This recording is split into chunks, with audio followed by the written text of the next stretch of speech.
Wis ki muni. Para kawan. Dalem. Sing arep nantang Baladewa mau sapa? Sing arep musuh Baladewa mau sapa? Sapa? Ora ono ngarwani karo Baladewa kok ya. Ya Kang ya. Kita aku mumpung megar iki kampleng iye. Ora nangis mah. Canggeran dedet kok meng nangis. Titik nangis titik nanggrono wong jajan nangis men ditukokke. Oh, anggrono wong nyumet udut nangis men disumetke. Wong kok kaya ngono lho. Ayo wis.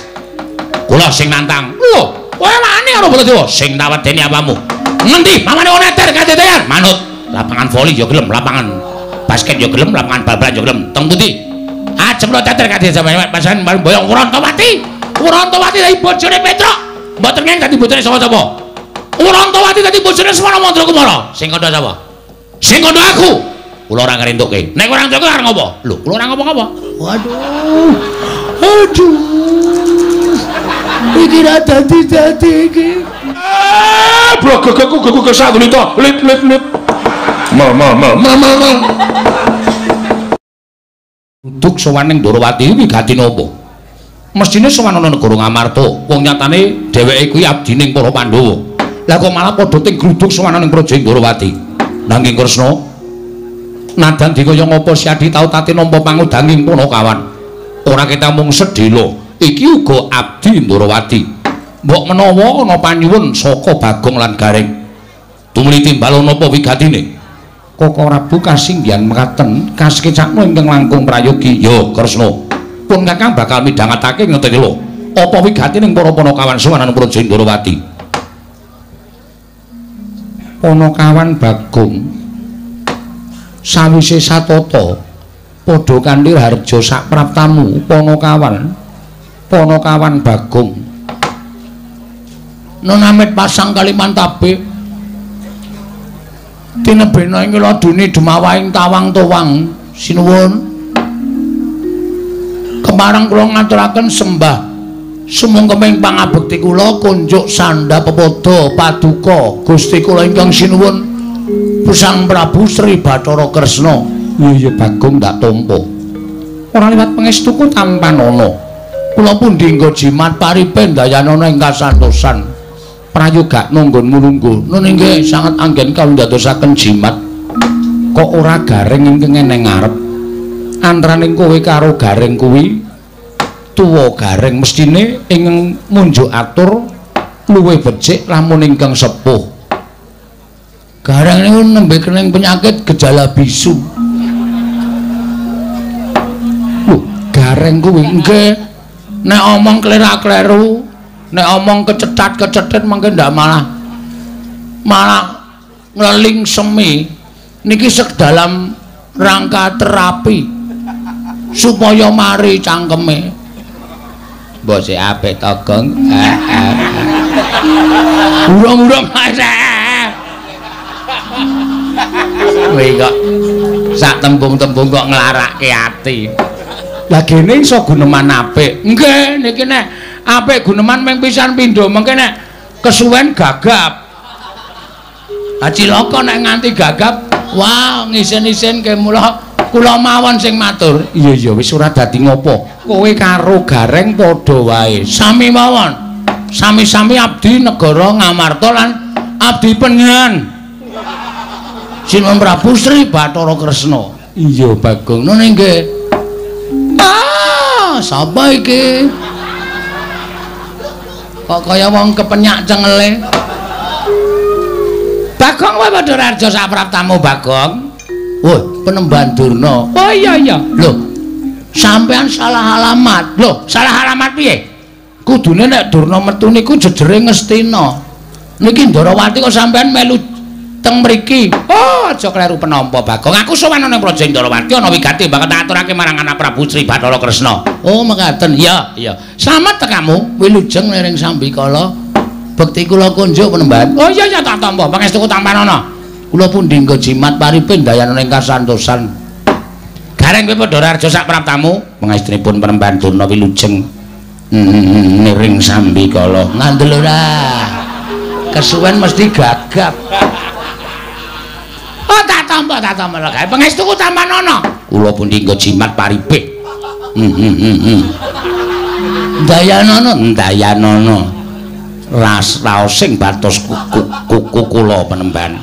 Wah, isin tenan aku. Sesuk nek aku ora rasa melu rek. Lah melu ya ora apa-apa.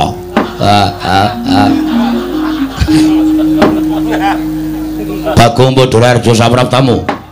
Pangestripun sinuwun Prabu Mandura wilujeng bekti kula konjo sinuwun. Yo tak tampa. Pangestuku tampan ana. Kula pundi nggo jimat paripin dayan ing kasantosan.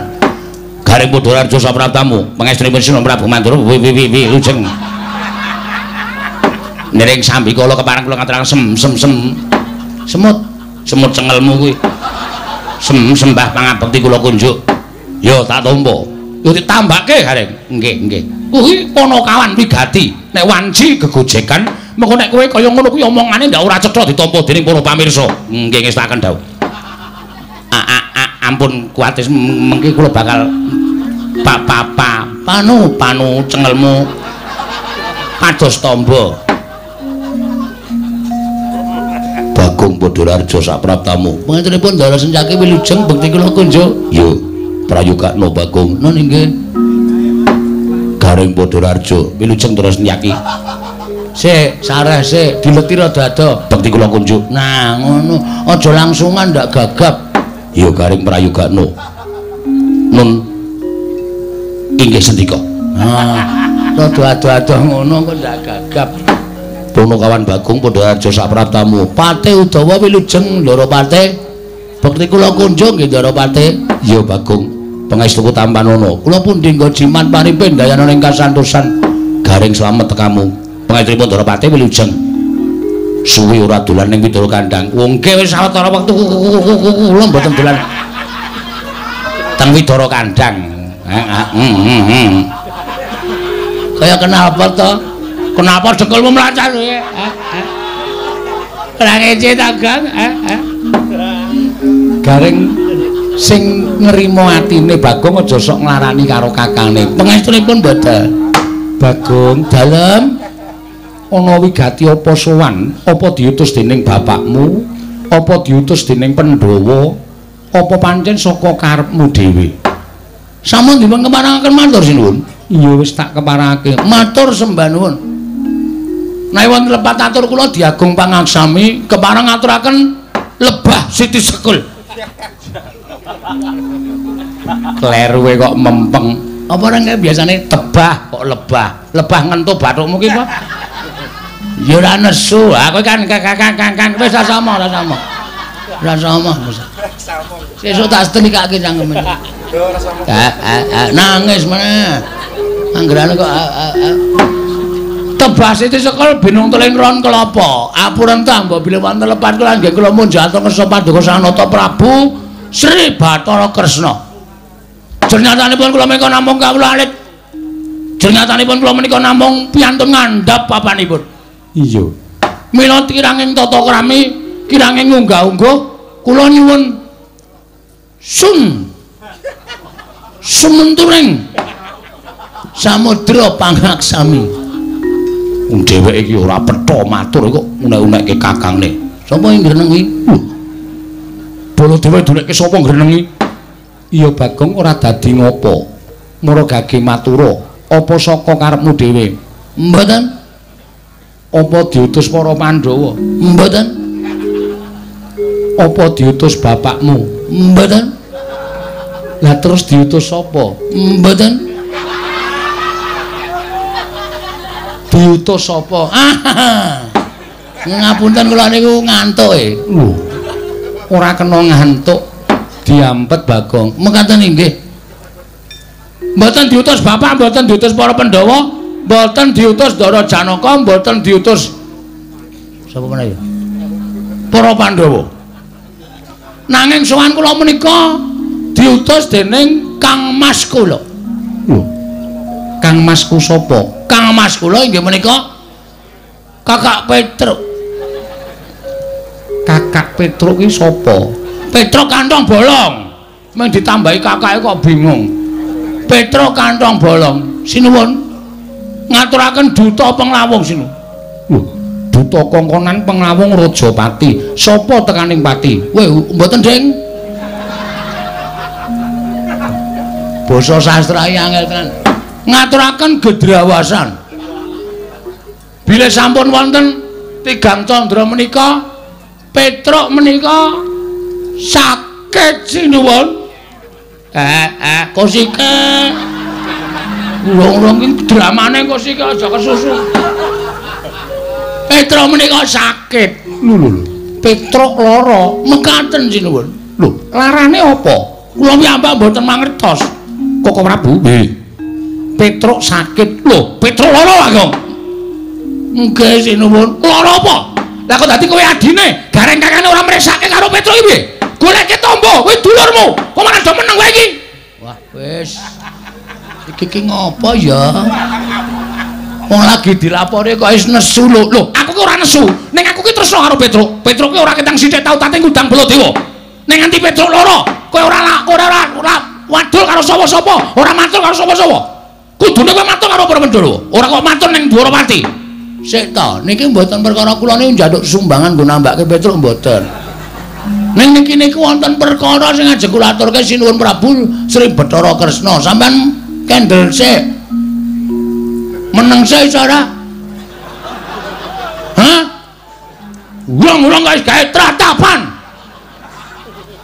Kene iki wis suwan wis diati-ati. Kene mung omong Petruk lara kok wajane temposine dirembane koyo. Sabar. Hah? Wong urip nang alam donya kuwi kudu sabar. Sabar ki ana watese. Ning tetep kudu sabar. Hah? Alon-alon kula tak matur. Yo, tak rungokke. Nggih. Petruk lara apa, Bagong? Kula mboten ngertos. Dokter niku mboten menemukan penyakitnya. Dokter ora nemokke penyakite. Mboten. Jaman semanten pun nonton dokter nggih wis ana. Ora apa-apa nggih. Kula gawa teng Pak Mantri niku, Pak Mantri malah men nyedaki bakul kuwaci. Jan wis ora tata. Wong di teri wong lara kok blas ora dipriksa. Malah dhek ngombe obat sedina ping 3 jan wis.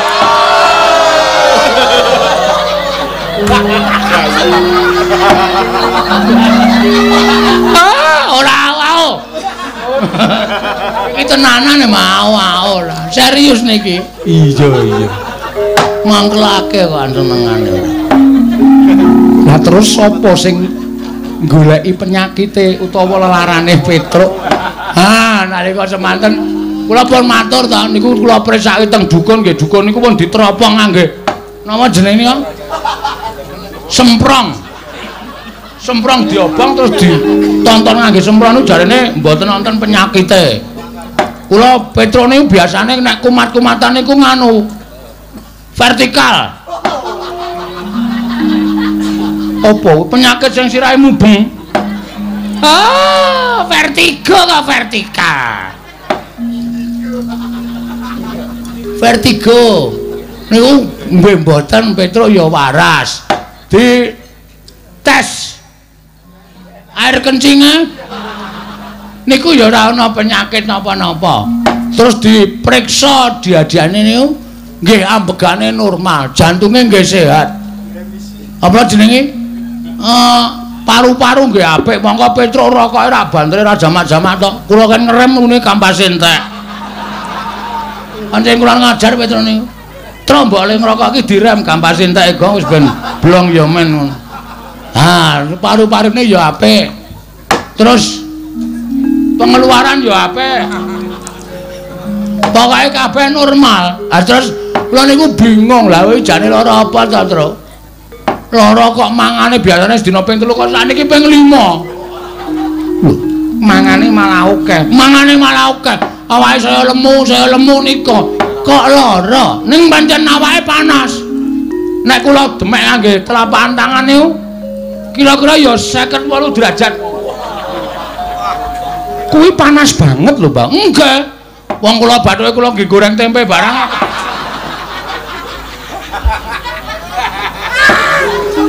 Ngono to nggih. Ah panah tenan. Badhe kula demek niku panah terus kula kaileng klenthek wer-wer terus kula dalahi tempe pletik-pletik lho to. Bathukmu iso kaya wajan. Iya. Nganten niku. Hah. Sawijining dina Petruk nika gelem ngomong. Lho, Petruk gelem ngomong nggih. Truk, mbok omong ngono kuwi, Truk. Gong, Reng. Aku arep omong karo kowe. Aku jane ora lara. Ning awakku lemes kaya ora duwe kekuatan. Mergo aku ki mung kepengin nagih janji. Sapa sing janjine kowe, Truk? Omongo. Nek pancen ana menungsa sing wis tau tate janji karo kowe ora ditepati, kowe kandha tak paranane, tak dodoke korine, tak kinange gambir karo suruhe. Kuwi tembunge wong lamar. Oh, iya. Tak dodoke korine ra sikate wonge. Lah ngono. Ben bulanang mbok wedok asikat. Aja nekat ta. Ayo ta Reng. Mata jebula Petruk niku bloko. Jebule kok jebula. Ya men to ngono. Wong tembung jebule karo jebula iki padha wae kok men kanthi daerahe kok. Jebule Petruk niku bloko. Nek sing janji niku Prabu Kresna. Prabu Kresna tau tate janji kali Petruk. Duk nalika lakon bangun jembatan bangun Candi Saptawarga. Bangun Candi Saptawarga. Sampeyan ngendika kali Petruk to, "Truk, nek kowe iso mbalekke pustaka Jamus Lima Sada, kowe esuk tak pek mantu." Ora. Kapan ya? Weh, lah iki iso tak glimpange tenan iki. Ngaku ora. Petruk matur ngoten niku lho. Sinuwun kudu emot Purwadasena. Nuwun sewu lho sinuwun. Sabda Brahmana Raja. Pangandikaning Narendra, pangandikaning pendhita menika kaya Wikresna tumaming drancang seta tan kena lumebek malih. Nek sampeyan dadi ratu mencla-mencle esuk tempe sore dele padha wae. Ngoten? Sampeyan bakal ora dipercaya dening para kawula. Sampeyan ora bakal dipercaya dening para nayaka. Sampeyan dadi ratu cecel kanarindrane. Ayo. Aku ora. Kusik Bagong tak iling-ilinge. Waduh, suwi iki. Wis yamene. Dar limbukan jam piro iki kok. Dadak mikir bareng. Kusik-kusik. Apa jaman nalika ana lakon Prabu Bumi Loka kae. Nah, jaman ana lakon Prabu Bumi Atlas. Bumi Loka karo Dewi Mustaka. Sapa Reng? Ora ngerti kok. Sapa? Mau nek ora ngerti ki rasa melu. Wis mripate kera bodho. Kera ya men. Aku arep mulih aku. Mulya kan ora ana sing ngewangi kowe. Petruk ora ana, kowe biasane, Truk. Aku arep mulih ta, Truk. Saiki mulih tendang tenan kowe. Kowe kejem bang karo aku, Kang. Bapak Penemban lajeng wangsul. Balya. Kok dadak sambat karo aku. Nek sampean pun nate janji harus ditepati. Ngibarate men saramano Oscaripano. Kuwi apa? Kula dhewe ya ora ngerti. Wong kula mung ngawur kok. Panjenengan kudu nepati. Monggo saniki kondanging jagat, kondang kabiyawara menawi Prabu Kresna kagungan putra inggih menika wanita ingkang nedeng dungkap dewasa. Namanipun Dewi Grontol. Grontol sapa? Lah sapa jenenge? Prantawati. Prantawati. Lah niku sing digayuh kalih Petruk Kanthong Bolong. Nek jane kula ya ora setuju. Petruk kok dadi mantune Prabu Kresna. Ah saya gleleng tenan Petruk. Wong Petruk iki kerewe glelenge ra jamak-jamak kok. Apa meneh nek dadi mantune ratu. Wah, wis ngeplaki sirah kula saben dina. Wis kono. Wong jaluki rokok ngarep warung ngarep kae. Monggo mengke sing mbayar nggih kula ora urung. Iya, nggih ning gandeng bangane Petruk niku mati merga lara ora keturutan sediane nggih. Alung panjenengan kula aturi nepati janji. Kula aturi nepati pangandikanipun Sinung Prabu Sri Bathara Kresna. Nek sampean ora kepareng netepi ing pangandika nuwun pangapunten kula wis dipasrahi Purbawasesa karo Petruk kantong bala. Gong sisan gawe. Nek kowe labuh aku ya labuh tenan, Gong. Aja ming setengah-setengah, nek perlu mati diwujuti. Oke, Truk. Wong urip ki mung do antri mati kok. Karepmu piye saiki?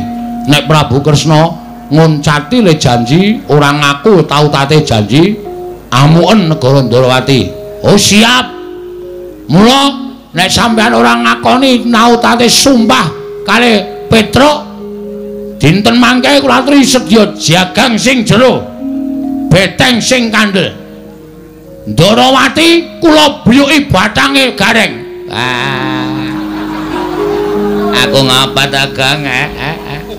Aku kira ngapa-ngapa karto buyuki. Kula buyuki bathang sayuta. Kula ora wedi mungsuh wong Ndarawati. Mangane kelangan Petruk, luwung Bagong mati teneng Ndarawati, kula lakoni leganing atiku.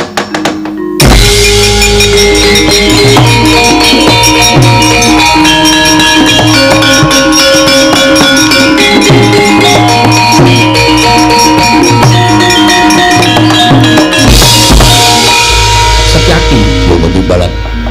Kowe arep ngopo? Kula sajaipun kok panas krungu suarane Bagong. Dadi kepeti. Santai wae, ora usah dadak kemrungsung. Kowe mau guneman piye? Guneman nek Rantawati ora diwenehke Petruk, tak aturi jaga jagang sing jero, beteng sing kandel. Tegese kowe nantang karo wong Ndarawati. Ora, aku mareng ngejak sekak wong Ndarawati. Jagang sing jero, beteng sing kandel, piyone ana, mentrine ana. Kan kuwi main sekak. Kapok ora kowe. Kowe kok senengane percaya banget karo Bagong. Wong Bagong ki nek omong ora iso dipercaya kok. Terus sampean kok malang kerik napa? Niatku arep nglabrak karo kowe. Lho, sampean nantang kali kula to? Lho, malah getak karo aku. Lah kula niki wong ora golek masalah kok mang tantang ki sirmu piye? Semangkean kowe. Dumes Senopati. Apa dianggep Bagong wedi karo kowe? Wani karo aku. Sing kandha wani sapa? Sabar sareh, lenggah sing prayogi mriki, lenggah mriki. Ngapurancang ning ngarepe ratu kok malang kerik sak penake dhewe. Ah, ngono kok mboten? Ora. Oh, tak caosi. Niki ngiming rokok dum-duman. Kapok ora kowe sencaki kalah karo Bagong. Niki niku sing nesu dudu sampeyan kudune. Nek sing nesu sampeyan nek beda lakone. Sing nesu sapa? Ah sampeyan niku ora tau maca naskah. Niki sing nesu dudu sampeyan. Sing nesu mengke ana wong sing nesu. Bagong. Nun. Yen aku arep maringake kelawan kowe, iki ana sing nglamar Rantawati. Nah iki masalahe nang kene iki lagi terurai semuanya. Sinten sing nglamar Rantawati? Durna, Bagong. Ajeng diwenehke arep diwenehke Lesmana Mandrakumara. Lesmana iki wong kentir. Lesmana iki wong peka karo dirabekke iki sing do nglamar ki do nganggo utek apa ora? Iki lagi asli iki.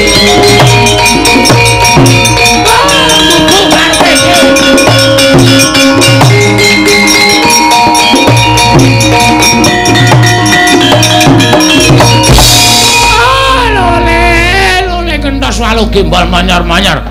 Joneng dungkul wana dadi alas dadi wana. Bagong, weh berkencang Pak Papong. Kali codhe sapa sing gawe? Wong edan ngene Bathara Rada barang dinggo. Kene nganggo istilah aku nek ora nganggo istilah ya rugi ya. Ngopo Begawan Durna? Kowe muni piye? Kresna aduh sorry sinuwun. Lesmana wong kentir. Lesmana wong edan. Lho, kowe kok iso ngarani Lesmana kentir ki sababe apa? Heeh, ora. Aku wis apal karo Lesmana wis suwe. Aku wis tepung karo anak Ngastina. Nek anak Ngastina kuwi pancen Ratu Ngastina mendhi anak siji, ning nuwun sewu, anake rada ngene. Anake rada petuk, anake rada kentir. Mula nek Sinuwun Ndarawati ngrabekke Lesmana, karo Wrantawati iki Sinondrawati bakal tegel nampa kesengsarane anak, bakal tegel nyumurupi kasengsaraning anak. Mula nek Sinondrawati maringake Wrantawati, aku ora ikhlas. Aku ora ikhlas. Ora ikhlase Bagong. Mergo aku bakal kelangan kakangku ya kuwi Mas Petro. Nek nganti ora kelakon dawuh karo Wrantawati, Petro bakal lara. Nek Petro lara, gedene tekaning pati, aku kelangan. Nek ngono nang kene padha-padha ngalape Wrantawati. Saiki ngene wae. Digawe sayembara. Sayembara apa? Sapa sing iso ngalahke Begawan Durna? Boyongan Wrantawati. Dadi iki. Wis gayeng iki. Siap, Reng. Oke. Ora nangis to iki? Ora.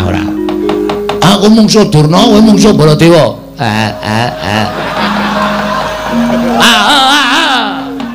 Grisani wong wareg. Anggere weruh terus ngrus wetengku ora. Ngono wae, Reng. Siap. Ora usah nangis. Niki sayembara sampean. Teng pundi pamane wong neter kanthi dayan. Wah, metu japa. Wah, cundha manik jeblok bertempur.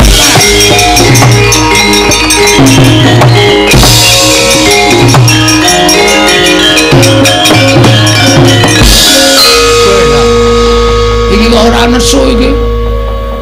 Kepiye aku Durna wis dadi, Reng. Ayo, Reng. Digawe muntap, Reng. Carane, tak jak dialog. Oh iya. Iki sing arep nglamar Wrantawati iki wong loro, sapa wae?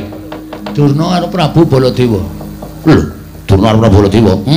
Durna wis tak tantang. Monggo Durna gawe sayembara. Upama, Reng, upama piye? Upama Prabu Baladewa ki ngewangi Lesmana piye? Lho, ayo aku abot Petruk. Terus ayo. Terbuat dari kayu? Bukan. Ada rodanya? Bukan. Ditarik kuda. Udah. Ada pengemudinya? Udah. Iki kok malah bedekan ki piye to iki? Iya goblok banget to iki. Maksudmu kok kita kon nesu kok malah ada kudanya nyreplak bathumu ki piye? Ayo radong kok ya. Ora ngerti kok ya. Sing arep nglamar ki wong loro. Siji Durna, loro Prabu Baladewa. Reng, apa? Aku wis musuh Durna, nek Prabu Baladewa melu nesu piye? Wah, Ratu Mandura ki wedine mung karo aku le. Ratu Mandura ki ora wedi karo sapa-sapa, wedine karo aku. Nek ki musuh Begawan Durna, musuh para Sata Kurawa ora sadi. Nek kono Nata Mandura Prabu Baladewa melu, aku tandinge iblis lanat cangkepe sapa kuwi muni kaya ngono.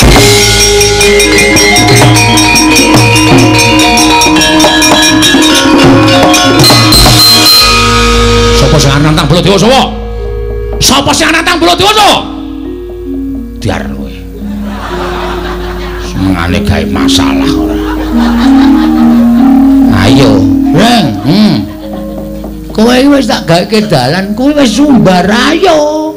Ki nek nganti kowe ora ono sing wani nandingi Petruk ora kelakon rabi, nek Petruk ora kelakon rabi, Petruk mati piye? Mati mbok men. Oh, tak kandhake Petruk kowe yakin kowe? Gong ora tumbak cucukan. Aku karo Petruk ki sayang kok ya. Ha iki muni, kono kawan. Dalem. Sing arep nantang Baladewa sapa? Sing arep musuh Baladewa mau sapa? Sapa? Ora ono ngarwani karo Baladewa kok ya. Ya Kang ya. Ki tanganku mumpung megar iki kampleng ye. Ora nangis mah. Canggeran dedet kok meng nangis. Titik nangis, anggerono wong jajan nangis men ditukokke. Oh, anggerono wong nyumet udut nangis men disumetke. Wong kok kaya ngono lho. Ayo wis. Kula sing nantang. Lho, kowe wani karo Baladewa sing tawedeni apamu? Ngendi pamane wong neter kadetean? Manut. Lapangan voli ya gelem, lapangan basket ya gelem, lapangan bal-balan ya gelem. Teng pundi? Ajeng lo teter kadhe sampeyan pasan boyong Wrantawati. Wrantawati dadi bojone Petruk. Mboten ngen dadi bojone sapa-sapa. Wrantawati dadi bojone Semana Mandra Kumara. Sing kandha sapa? Sing kandha aku. Kula ora ngrentukke. Nek ora ngrentukke arep ngopo? Lho, kula ora ngopo-ngopo. Aduh. Iki ra dadi iki. Waduh, aku kok ya melu bunek to, Bagong. Kok nyaman mboten sak mikir. Iki tak pikire mawon. Kula sing mitung perkara niki. Wani ngono metu njaba. Ah, metu njaba. Lho, ngopo ning njaba? Aduh, piye kuwi? Piye? Ora dadi meneh to. Ngono ya ora paham kok kuwi. Ajak metu njaba ora gelem, nek metu jero nek ayo ta. Nek nganti ana apa-apa sapa sing tanggung jawab? Oh ya iye. Oh ya klembak-klembik kok. Ah, padane ora. Pokoke Wrantawati raup anu kok raup. Rabi karo Petruk. Karo Lesmana, karo Petruk, karo Lesmana. Nek kowe ngayal kok tak glandang metu. Ayo tandinge nolok greng.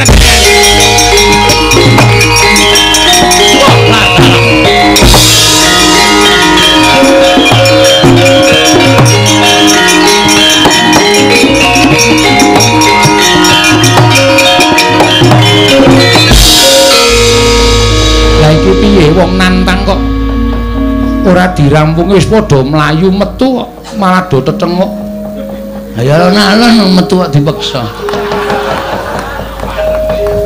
Ya Reng, ayo. Aku ya alon-alon. Wis aku metu karemu ora karemu. Manut karo kahanan pokoke. Wis kono padha budalono ningke ngestaken dawuh. Ning aja gawe kapitunaning para kawula ya Bagong ngestaken dawuh nara garing sepunuga aja gawe kapitunaning para kawula ngestaken dawuh Bagong nun nek Durna sing maju ora usah melu-melu jotosane. Oh siap. Wah nduk jago siji meneh Reng. Setyaki wonten dawuh kowe iki ngopo? Kowe iki ra entuk melu-melu kowe iki rombongane sapa? Nggih rombongan Jawi. Lah kok melu jotosi karo Durna ki sirmu piye? Sengit ora seneng. Engko nek nganti Kurawa ngerti, Kurawa mbelani Durna, kula ora wedi kurubut Kurawa. Yen kok Prabu Baladewa prisa, kowe didukani kok Prabu Baladewa? Nek pancen kudu ngono, kula ora wedi karo kok Prabu Baladewa. Pancen kuwi ngayal kok. Sakaremu arep wangi Bagong sakaremu ora sakaremu. Ngewangi no. Wah. Neng apa ngaso iki awake dhewe. Meng paitan swara iki. Ayo. Sing temandang Ndara Sencaki. Lho. Ayo ora iso. Aku kehilangan nama. Nek nganti Ndara Sencaki omongso Prabu Baladewa, piyai sing padha mresani iki do ngenteni mengko. Jam-jam setengah 1, jam 1 engko do ngenteni gareng nek musuh Baladewa iki kahanane kepiye. Ngono. Iki mbubarke apa ya? Struktur. Ya wis ngono aku ora sida ngewangi. Wah, cangkemmu elek kok, Neng. Iki nek ora sida ngewangi awak dhewe iki nyambut gawe sing tenanan. Ponokawan do metu wis do metu ayo do metu. Wis do metu gak wis? Nggih. Yo metu yo. Wis ra entuk rembugan nang jero. Reng ayo metu. Iya ya. Nek ora tak gusahi ndak mengar do omong wae. Anggere muni do omong entuk sambutan kok senenge ra jamak-jamak. Nek ora entuk sambutan kringete deleweran kok. Ngecewe. Iya. Neng iki saiki wis ora usah dadak golek sambutan, aku metu wis viral. Wah. Sing kandha sapa? Ora Prabu menika Nalindra kok gunemane kaya ning kampung. Aku ngruruti karo Bagong iki lho. Sampun, matur nuwun sing ya sing ati-ati nggih. Lah. Edian tenan. Ora satanan. Arang ketrucut kene yo, ndene yo. Wong angin kok digiring iki lho. Udawa kok mesam-mesem. Kula menika menawi weruh polaipun Bagong menika rasane raosipun kepengin gajul ning kok aneh. Wong kok kaya ngono. Lho niku. Wong edan iki ndodhok ning kono kae lho.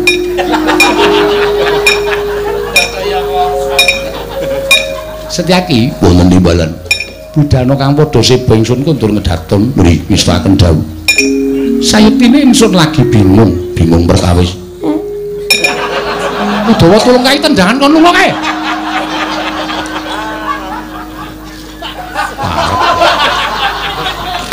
Ngapae? Jare arep metu isih ngadeg nang kono. Iki nang nggo mlaku matal-matal e.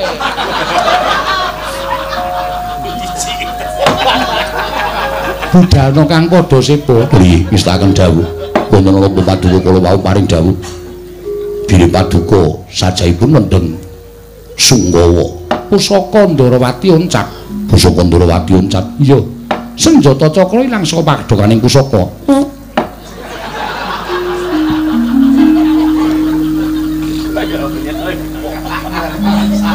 Bagong tak kon lunga kok isih krungu suarane. Nun ngapunten kula sinuwun.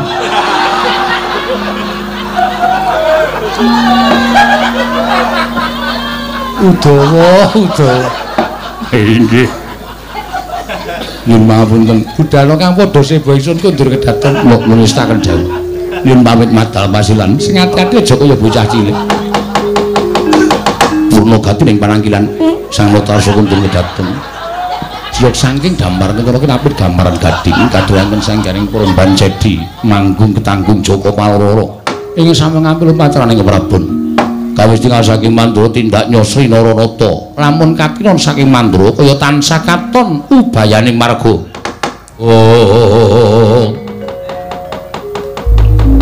Ndara Kartomarma iya Bagong aku sing goleki karo kowe nampun ketemu manut tak bondo tau tak krincung sikilmu didhawuhi dening bapa penemban Duna kinen mundurake kowe aja nganti pisan-pisan mboyong lawan Dewi Wrantawati ngerti yo Dewi Wrantawati bakal didhawuh dening ya kuwi anakku Lesmana Mandra Kumara semanten ugi kula Ndara nek nganti kula wangsul gagal mboyong Dewi Wrantawati kula kelangan Petruk mula mbangane Petruk mati mongko Petruk menika role Panakawat. Petruk niku anake bapak nek Petruk mati bapak sedih. Nek bapak kula sedih, wong sedih niku mesti kencokan penyakit. Nek bapak kula sedih kencokan penyakit, bapak kula lara. Nek bapak wong lara niku kembange mati.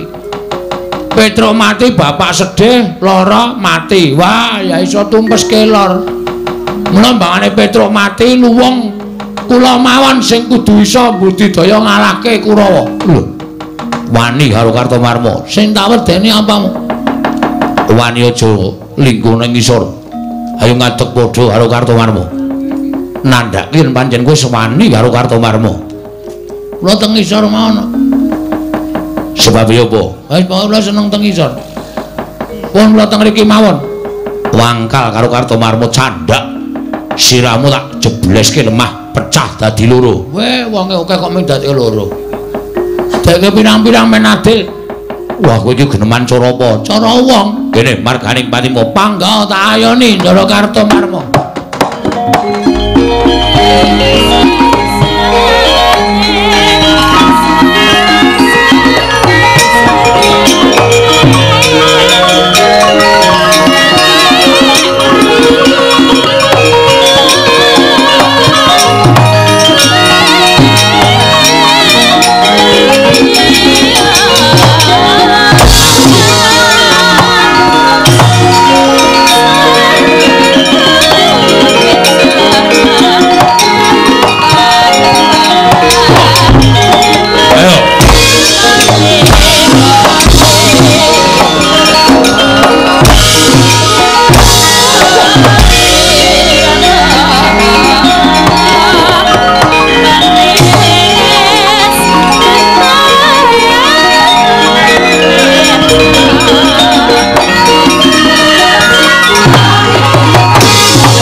Gikur tak suwun.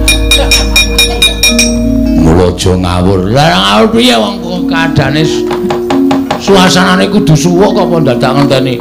Nane rebo ducung lu mayu mungkur.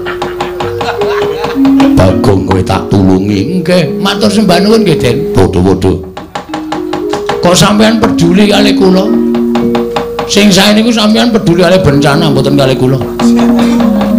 Bagong, Nun, aku ra mentolo yen to kowe diajar para sata Kurawa.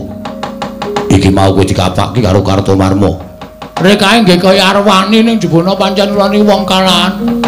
Diantem, banting, duncalke kula wis matek iki. nek nganti tiba teng aspalan mesti babak bundas kula. Untung wonten sampean. Bagong, nun. Tahe wangi. Lek kuwi wangi iki ndelik-ndelik. Nggih. Aja nganti konangan Koko Prabu Ndrawati. Yen konangan aku didukani. Pun mangkene wonten dukane Sinu Ndrawati aku sing tanggung jawab. Kowe wani karo Sinu Ndrawati. Mboten perkara wani, mangke kula sing ngomongan. Kula nek alasan niku pinter. Meniku tagih utang bola-bali wae iso alasan kok. Pamane ming matur Sinu Prabu Sri Bathara Kresna, yen ngono-ngono aku didukani kowe sing alasan. Siap. Kula sing maju. Ya, Bagong, nggih. Ki mak plothok kontrole sing kene ana sing rusak iki. Iki lho. Ada kandhani ngeyel. Malah nyekekek ngeguyu aku.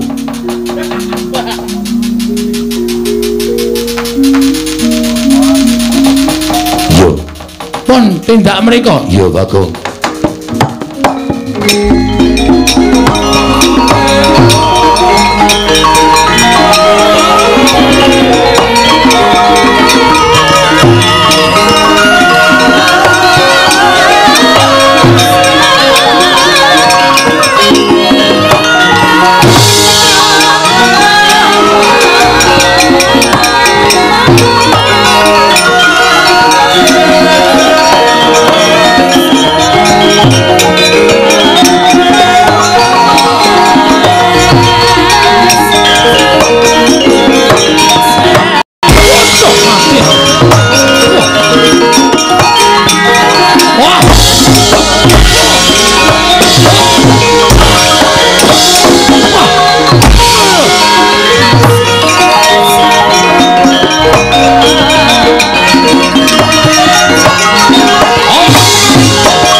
Prabu Panembahan. Ing ngatasé musuh Bagong kok kalah.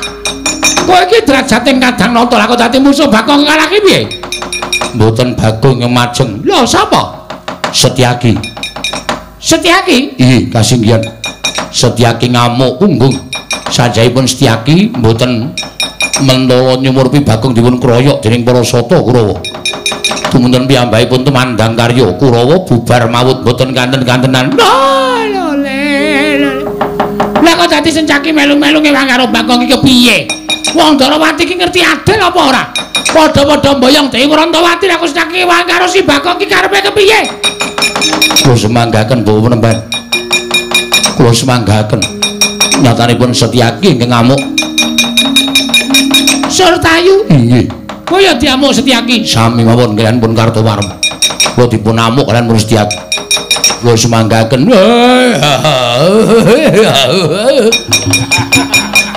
Dursasana kok maju dhisik.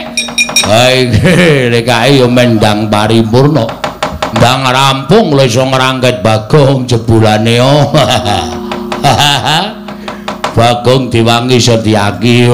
Cah cilik nek tumandang jeblas-jebles. Kula semanggaken Bapak Panembahan. Kula semanggaken kula mboten iso mungsuh Bagong merga ana pepalange Setyaki. Kuku karepe dhewe paneswaning jajaran. Ya, nadyan kowe diwangi Setyaki apa kira-kira Setyaki wani nandhi kridaning Nalendra mandur.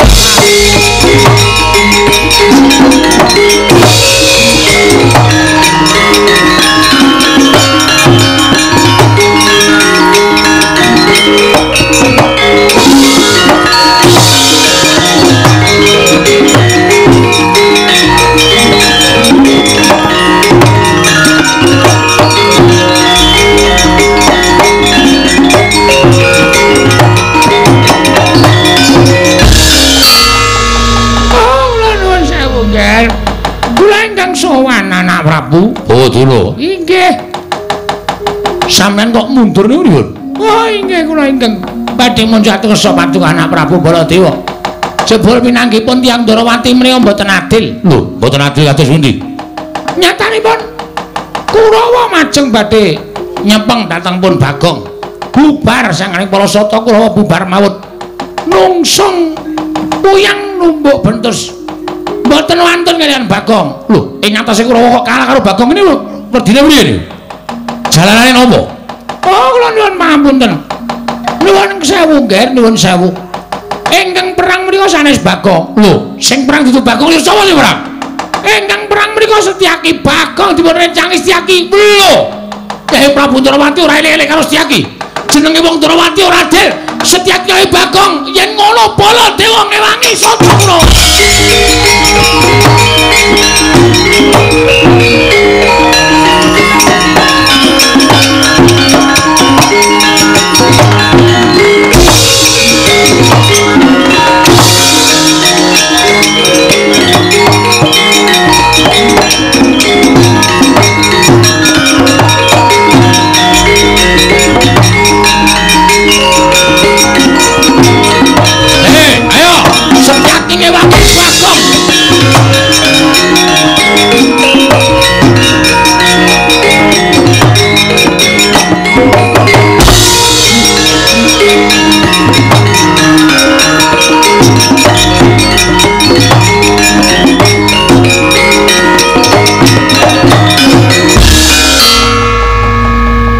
Melayu Bagong non aku lagi wangi cukup semene wae. Waduh lagi golek tenaga kangelan sampean mboten ngewangi Bagong non sing maju dudu Kurawa meneh sapa?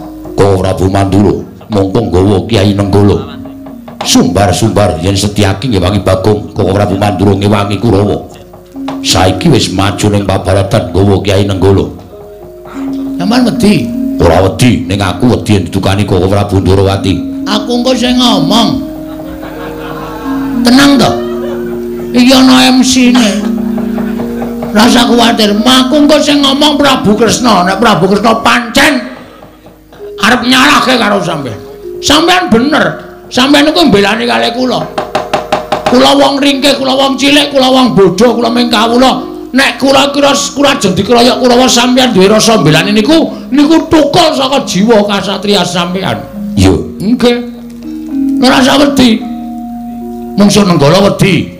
Nenggala pusaka ampuh. Gunane apa Setyaki duwe gada wesi kuning? Jupuk. Tantang Baladewa, Nenggala karo gada wesi kuning menang endi? Ngono. Kok meng ngono kok mundur. Wah, dipiyi presane bayi akeh. Isin Setyaki Senopati Ndarawati kok wedi karo Nenggala. Gada wesi kuning diturun Nenggala kira-kira menang endi? Men disekseni piyai akeh. Ngono Bagong ke? Yo.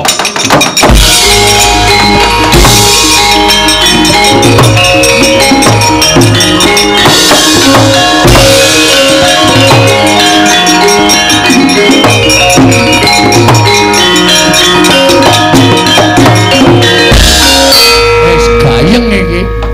Kene iki aku kudu cepak-cepak mulih iki. Engko nang nganti aku didukani Sinuwun Ndarawati ra iso omong aku. Monggo kae gawa gada wesi kuning karo Nenggala. Wah, pecukan gada wesi kuning didu karo Nenggala pusaka ampuh. Duer. Sinuwun Ndarawati crorot. Eneng apa Setyaki? Reng, ngapa? Montore juga saka parkiran. Iya.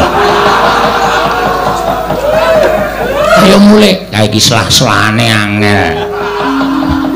Mulai ya siap-siap mulai saiki le iso mangkat engko sore. Wah, kowe iki nggo kendaraan ya bosok. Oh, tekan kono-kono. Ayo arek ya wong seneng-seneng kaya gong ora. Wis ayo. Iki mulai ora usah mulai. Iki ora tanggung jawab nek mulai. Ditonton sik Ndara Baladewa karo Ndara Setyaki le gelut piye menang sapa? Adele aja-aja nggo gada wesi kuning. Engko nek Sinuwun Ndarawati tekan kene ora masalah wis to. Sinuwun Ndarawati ki wong arif, wong bijaksana kali.